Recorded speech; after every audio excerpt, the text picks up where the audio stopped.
Hi guys, hope you're doing okay. First off, congratulations on your new film and thank you for your time. I appreciate it. Thank you. No worries. Andrew, this has been a passion project for you for more than a decade now. So, first, along the process, did you ever feel that the film was not gonna cross the finish line? And secondly, how did you feel now that everybody, the audience, is gonna get to see your finished vision of the story? I felt many times that the film was not going to get across the finish line. There were times where I felt like it was going to get across the finish line and it would collapse. And it broke my heart many times. And I would swear never again. I'm not going to try and do Blonde ever again. And then I would try again and it would break my heart again. And but maybe I was just waiting for Anna. I remember saying to Anna, like, watch out for this film. It's just going to hurt you, because the most likely thing is that we wouldn't be able to find the money to make it, but we did. We just needed you, right? He was waiting for me. Yeah, I was waiting for her. And now, how do I feel that it's out in the world? I have mixed feelings. I'm excited, but I also feel vulnerable. A little bit vulnerable. But when I see the film, when I saw it on the, we had the premiere at Man's Chinese Theatre, which is where they did the premiere for Jennifer for Blondes like 70 years ago. And watching in that room last night it felt really good, Yeah. So mixed emotions. That sounds amazing. Without a doubt, Anna was incredible in your film. So going back to getting the film of the runway, what made you decide that Anna was Marilyn in this story? And what did she bring to the table as far as making your vision complete?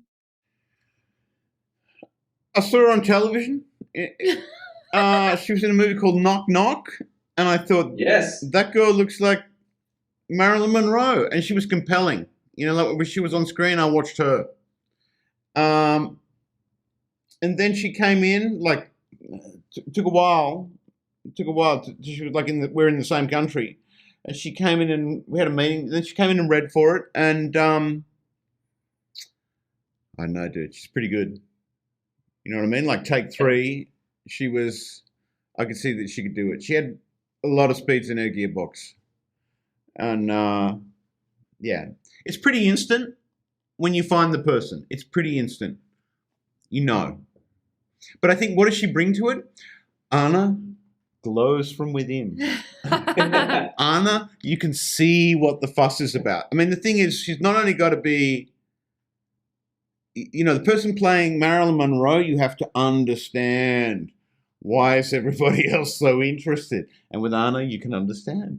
Right? Like you said, she was worth She's the a wait. star. Yes.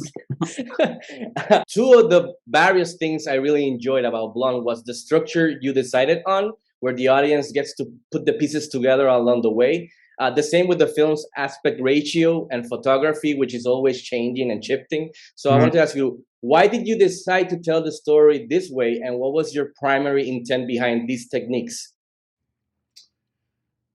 Well, I want to put you inside her.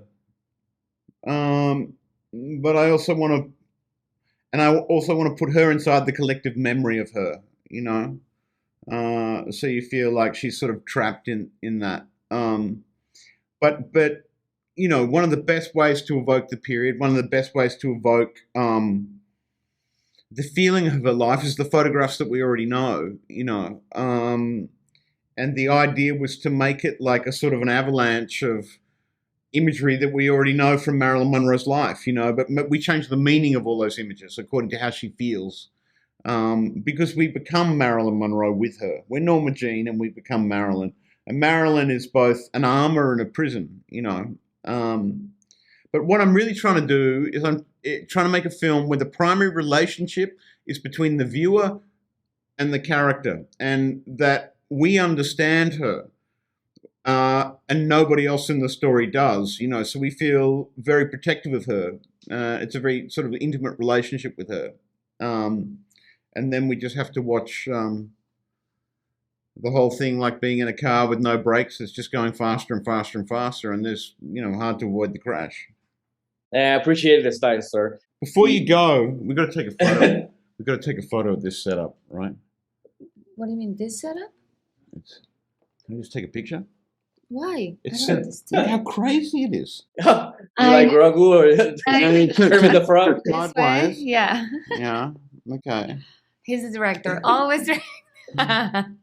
Got to get a picture of that. And I mean, this is what we're looking at all day, right? Yeah. It's this. It's wild. It's just so strange, particularly So when it's I'm going gonna- on in Spanish, right? And I have Yes. no idea You have what no anyone's idea. saying. What anyone's saying. everything, sir, was nice things. Don't worry about it. Andrew, I'm not worried about that. I'm just saying it's weird.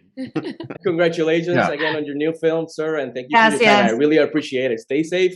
Saludos from Puerto Rico. Gracias. Thank you. Ciao.